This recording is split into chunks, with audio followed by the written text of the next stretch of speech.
This is a little Monday morning presentation about a little time I spent visited a friend's shop. This is Donnie. He and I worked together for a pretty good while at the Ford place, and then after I went to teach at the college, he eventually opened his own shop, and he still runs this shop, and it's really successful. A lot of people go there. One of the things I told him whenever he was getting ready to open his shop was about a conversation my dad had with a guy that asked him if he was going to get a special price uh, when he got his vehicle worked on at my dad's shop. And my dad says, I charge everybody the same price because the Bible says different weights and different balances are an abomination before the Lord. And Donnie took that to heart, and he decided that he was going to charge everybody the same price no matter who they were, unless it was somebody like his mother. And so he has really done well. Anyway, let me get on with what I ran into over there. He had this job going where he had a 4-liter engine doing timing chains on it. And I knew about these timing chains. I had some of these engines over at the college, and I would teach my students to use the special tools that were required to set them up. But this thing has got a, wait a minute, let me get this going. It has there's your crank gear. This would ordinarily be what you'd expect to run the camshaft if it was running down the center of the block. Now this 4-liter is basically built on the old 2.9-liter platform from years ago, but they converted it to an overhead cam and bored and stroked it and all that. These came out in 1997, and the Explorer that I drive has one of these in it. Well, this gear is driven by this chain right here that's on that jack shaft. It goes all the way through, and there's a timing chain on the other end back there that it looks just like this. So if you took this head and turned it around and put it on there just the opposite direction, that timing chain back there is driving this camshaft, and this timing chain up here is driving that. So you got 3 timing chains, and then you got 2 timing chain. Well, you got a timing chain tensioner for this one, which screws into the head right up here, and then the timing chain tensioner back there, which screws into the bottom side of the head. That's another story. But you have to pull the engine out if you're going to replace the timing chains. And if you keep one of these serviced, change the oil, don't drive it short drive so that it gets sludged up. These timing chains will typically last as long as you own the vehicle.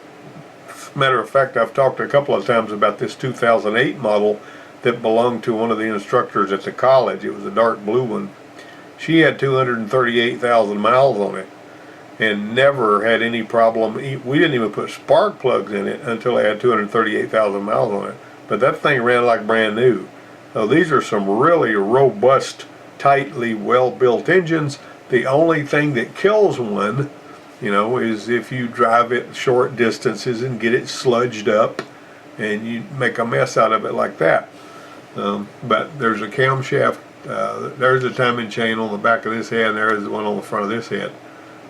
Now, you got this one on this, as I remember, I know, has left-hand thread, the one on the back gear, and so just keep that in mind if you know that.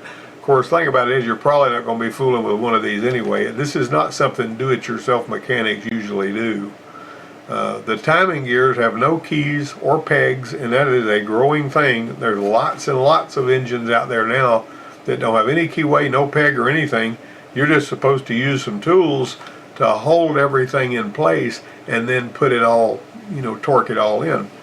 And that's the gear is actually, and that's that's been around since the 90s, and possibly before that on some that I'm not familiar with. But like on the Contour, you had to locate the camshafts with a bar across the slots in the back of the camshafts, and then you'd tighten the gears in place right there. This one right here, that's the thing that you hold the camshaft with while you're torquing and detorquing the crank. You hold the camshaft with this while you're torquing and detorquing the gear. This is actually what you're going to hold the gear with, because you don't want to put stress on the chain while you're going in here with your socket and breaking that thing loose. So you got to hold the gear and you got to hold the shaft so that all you're moving is the bolt. And so that's a really important thing. You can buy entire sets of tools for setting up forward cam, systems and all. It doesn't cost that much. It comes in a big clamshell box. But when I was teaching over there and I got a couple of these engines, I just bought this tool, and the big one that holds the crankshaft at TDC #1. And those three tools, if you just buy them by themselves, or when I bought them, they were like $800 or something stupid like that. So anyway, you gotta get the torque right. Torque on the gears and the shafts is critical. Notice the crank bolt, it goes 44 foot-pounds plus 90 degrees. All right, so it's really important that you do all that. Well, in order to make that happen, he had to get him to hold the back of the crank. Well, he's actually holding the back of that jack shaft while he torques it. And that jack shaft's got to be torqued too to a certain use. You might see that on the sheet I just showed you. And there, of course, the crankshaft's down there and all. And right here, you can see that tool. If you look, I could have zoomed in on that. That tool right there grips these slots in that crank gear. And it goes against the bottom, that lever that sticks out and goes forward, goes against the bottom of the block, and that keeps the crankshaft exactly where it's supposed to be while you're using these other tools to set up your camshafts. Pretty interesting deal, but that is an extremely involved job and a big deal. This is Donnie here, and these other two guys were working for him at the time. Here's a forward edge that he had. A forward edge with AC issues. Not cool. That works pretty good, doesn't it? The clutch coil was cooked. Sometimes the clutch coil just opens up. Sometimes it melts like this. The copper windings have this shellac stuff on them so that even though the copper looks like copper, it's wrapped around and the windings aren't touching each other. They're basically insulated by really thin dielectric shellac. That's what it amounts to. But every now and then, if that fails and those wires start touching each other, they start pulling more amps, they get hot, they burn things out, and particularly burn the coil out. And so that's what was going on here. And obviously it was going to need a belt and a tension or two if we did it the way we were supposed to. And that was see, that belt's got perfect example of all cracked and polished and all. And of course that tensioner's had stuff slung on it because of that cooked clutch coil. Now the bumper and the fender flash shields had to come off. Had to get the pertinent stuff, where you could get to it. And so here all that work was going on, and you can pause that and look at those. And subcooler desiccant sack. The thing receiver dryer, it's basically mounted. This is the condenser here. That's the radiator, and the condenser is bolted to the front of the radiator. This right here is the receiver dryer. But if you see one that's got a receiver dryer right here on the end of the condenser, that's not a condenser, that is a subcooler. And see, because here's your modulator dryer right here. This is the way this works.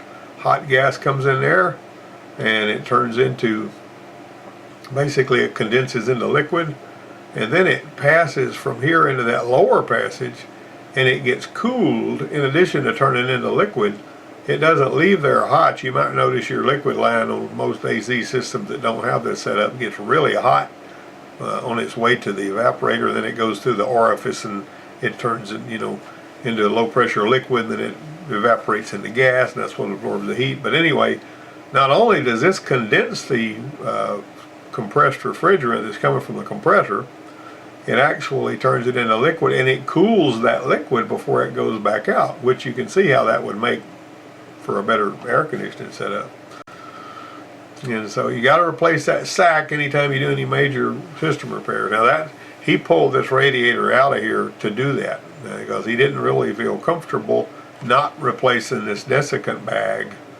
And you got to take that plastic piece out there, and then you lift this desiccant bag out, put the new one in there, and then you got to put that piece in there with the O-rings and get it all torqued and everything. So some of these like on some of the expeditions, this desiccant bag goes in from the bottom, which makes it a little easier to deal with. This one here went in from the top, which was a kind of a crummy deal because it made it aggravating to get to. And so we got him all sewed back up here. There's, I trained this boy over here at the college, and he went to work for Donnie. He worked for Donnie off and on for several years. This is my favorite coolant, this Motorcraft Gold coolant. I really like this stuff. That's what I like to use in all mine if I can.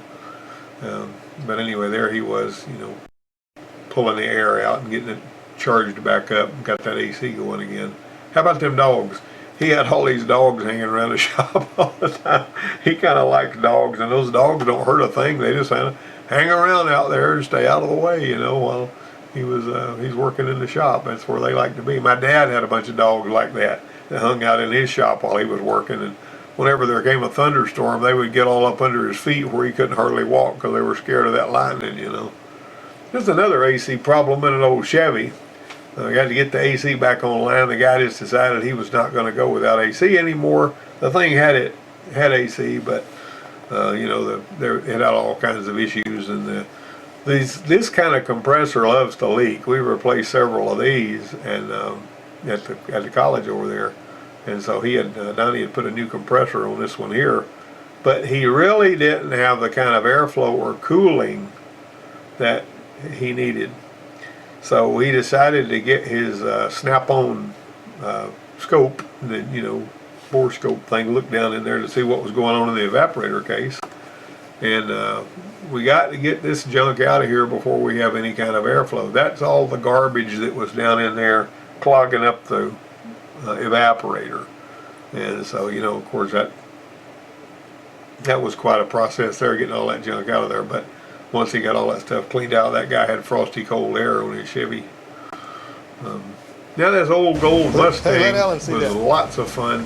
A little bit of a story about this one. This guy was telling him, he said, I want you to, he had the body restored, but he had another engine, another 289 engine that he had bought from somebody that was, you know, basically it was, you could turn it over and it, you know, felt pretty solid, but he wanted that engine rebuilt and put in his car. And so what he did, he figured he was going to get a jump on this. He wanted to do some work on it, so he took the oil pan off of this 289 that it was laying there, and it, you know, like I say, it was fully functional, just an engine that was laying in the weeds or whatever. And so he decided he was going to clean it up, and so he used Dawn dishwashing liquid and a water hose to clean the inside of the engine. And this was, I don't know, a couple of months before he ever brought the engine over there to Donnie, and Donnie realized that the engine was completely locked up because the guy had used Dawn dishwashing soap and a water hose to wash the inside of it, and he somehow managed to wash enough of the oil off of everything and out of there that it caused it to lock up, rust and lock up. So he made that guy tear that engine down himself, you know, because the guy was the one that caused the problem. He didn't know what he was doing, using Dawn dishwashing liquid. Anyway, he got that thing all built up and put back in there. And the guy, he put that little kit on there to make these sequential, you know. And nowadays the Mustangs do that with some circuits from the body computer, or from the gym module rather, whatever. But this was a special kit that you could buy, that you could put in there and give these things sequential turn signals. That was a beautiful Mustang. This Coke box over here, by the way, Donnie got this thing and cleaned it up. I don't know where he got it from. Got it from an old store or something where it was just sitting out there. Cleaned it up, painted it, made it look brand new, took it apart, fixed the refrigeration part of it, got it all charged up, and that thing has frosty ice cold Coca-Colas in it. They had Coke boxes like this in the stores when I was a kid, and this Coke box here is probably 50, 60 years old. But that's one of the cool things that he did whenever he put his shop in place, was he put that Coca-Cola box in there. But I thought that was really cool. Well, it's been a short video, only like 15 minutes, and I hope you guys have a great week, and I hope you had time to listen to the whole thing. Oh, by the way, this DeLorean here is the one I've talked about before. Donnie's the one that bought that from the, and there's that back of that Chevrolet truck that you see in there and all that. Anyway, I'll be coming back next week. I'm glad you guys took the time to watch, and we'll see you next time.